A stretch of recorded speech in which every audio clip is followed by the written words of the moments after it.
அனைவருக்கும் வணக்கம். நம்ம இப்போ செய்ய போகிறது குஜராத் டிஷ்ஷு. இதுக்கு வந்து கடலைப்பருப்பு, உளுத்தம்பருப்பு, வெந்தயம், ஒரு கிளாஸ் அரிசி 4 மணி நேரம் ஊற வச்சுட்டு தயிர் கொஞ்சம் ஊற்றி அரைச்சி புளிக்க வச்சிடணும். நம்ம மதியானமே தயிர் போட்டு இந்த பருப்பு மாவு அரைச்சி வச்சுருக்கோம். அதில் வந்து கேரட்டும் பாருங்கள், இது வந்து சுரக்காய், இதையும் திருவி பச்சையாக தான் போட போகிறோம். இதை திருவிட்டு வந்துடுறேன். பாருங்க, வெந்தயம் போட்டு நல்லா அரைச்சதால் நல்லா மாவு புளிச்சிருக்கு. இந்த மாதிரி புளிப்பாக தான் வேணும். இந்த மாவில் தனியாக கொஞ்சம் எடுத்துக்கோங்க. பாதி எடுத்து இதில் கொஞ்சமாக தண்ணி போட்டு நமக்கு எப்படி பதமோ, இங்கே பாருங்கள் கட்டியாக இருக்குது, இது ஊற்ற முடியாது.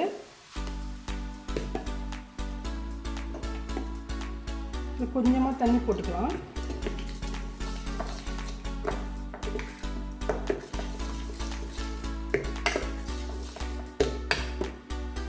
போதும், இந்த பதத்து கரெக்டாக இருக்கும். இஞ்சியும் பச்சை மிளகாயும் இடிச்சது, இது வந்து சுரக்காய் அப்படியே போட்டுக்கலாம். கேரட்டு, இதை கொஞ்சம் பெருங்காயம்,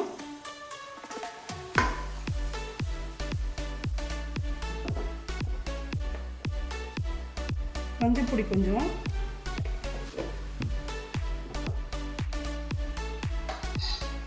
வேர்க்கடலை கொஞ்சம் போட்டுக்கோங்க. இதில் நல்லா டேஸ்ட்டாக இருக்கும். எல்லாத்தையும் போட்டு நல்லா நம்ம மிக்ஸ் பண்ணிக்கலாம்.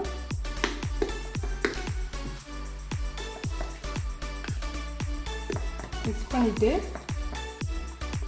அதுக்கப்புறம் நம்ம கடாயில் தான் ஊற்றணும். இது திக்கு கடாயாக சின்ன கடாயாக இருந்தாலும் பரவாயில்ல. திக்காவை போட்டு எண்ணெய், கடுகு, ஜீரகம் போட்டு கொஞ்சம் வெள்ளை எள்ளு போட்டுக்கோங்க.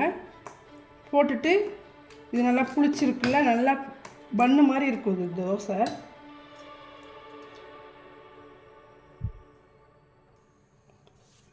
கடாய் நல்லா சூடாகிடுச்சு.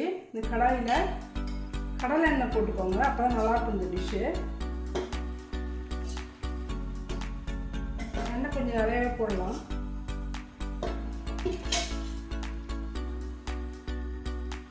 ஆயில் நல்லா ஹீட் ஆகிடுச்சு. கடுகு போட்டுக்கலாம். கடுகு தாராளமாக போடுங்க. ஜீரகம், கொஞ்சமாக வெள்ளை எள்ளு போட்டுக்கோங்க.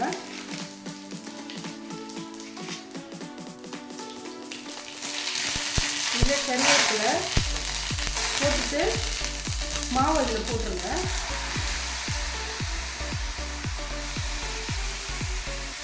இது திக்காக போடுறது. இது மாதிரி திக்காக போட்டுட்டு சிம்மில் வச்சுக்கிறீங்க. கேஸை நல்லா இப்படி மூடிடுங்க. சிம்மில் ஒரு 10 நிமிஷம் வேகட்டும். மூடி வச்சதால டக்குன்னு வந்துருச்சு பாருங்க. திருப்பி போட்டுக்கலாம்.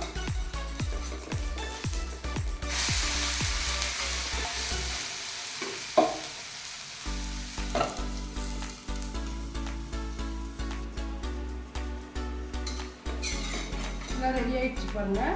தாளிச்சிட்டு நம்ம அடை மாதிரி செஞ்சால் நல்லாயிருக்கும். இது பேர் அண்டுவா, குஜராத் டிஷ் இது. இந்த வீடியோ பிடிச்சிருந்தா லைக் பண்ணுங்கள், ஷேர் பண்ணுங்கள், கமெண்ட் பண்ணுங்கள், சப்ஸ்கிரைப் பண்ண மறக்காதீங்க. நன்றி. அனைவருக்கும் வணக்கம். நம்ம இப்போ செய்ய போகிறது சுரக்காய் கூட்டு.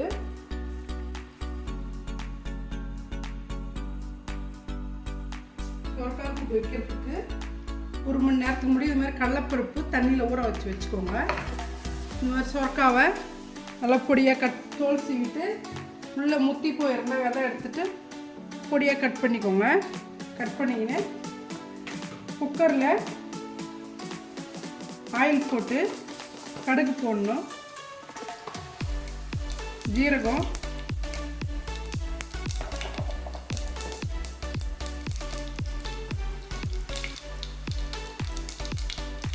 கடுகு ஜீரகம் வெடிக்கிட்டுன்னு வெங்காயம், பூண்டு ஒரு 4 பல் தட்டி போட்டுக்கோங்க.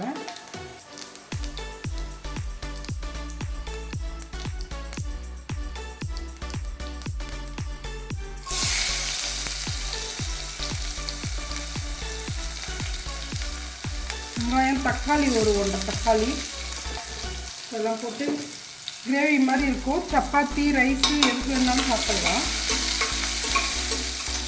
வதக்கிக்கோங்க.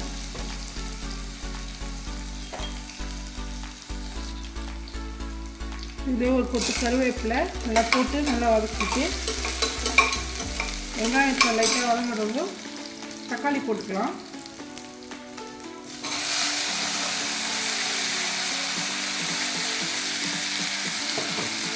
தக்காளி நல்லா வதங்கணும். வதங்கிறதுக்கு கொஞ்சம் உப்பு போட்டுக்கலாம்.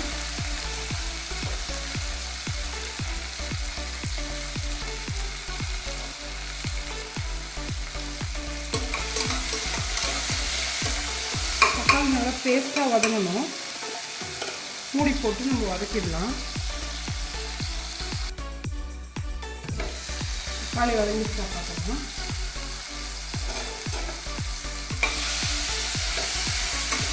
எல்லாரும் மசிச்சு விட்டுருங்க.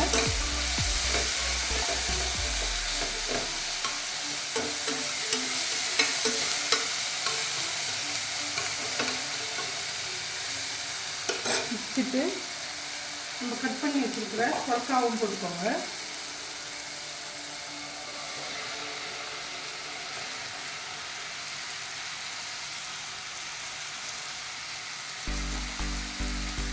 போட்டுட்டு இதிலே கடலைப்பருப்பு ஆட் பண்ணிக்கோங்க.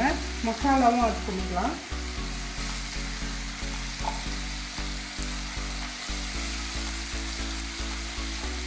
தண்ணி போட்டு குக்கரில் 2 விசில் வர அளவுக்கு விட்டுருங்க.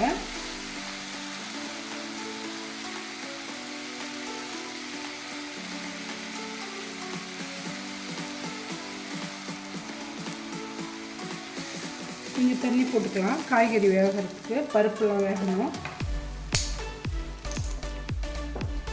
போட்டு இதுக்கு மசாலா கொஞ்சம் ஆட் பண்ணிக்கலாம்.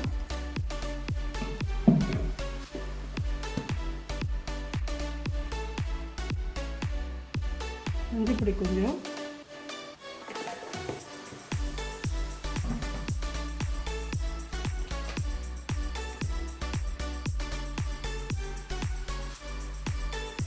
கொஞ்சமாக காரத்துக்கு மிளகாய் பொடி போட்டுக்கலாம். போட்டுட்டு இது நல்லா கிண்டிட்டு கடலைப்பருப்பும் ஒரு வேகணும், சுரக்காவும் வேகணும். அந்தளவுக்கு 2-3 விசில் வச்சு நம்ம எடுத்துக்கலாம்.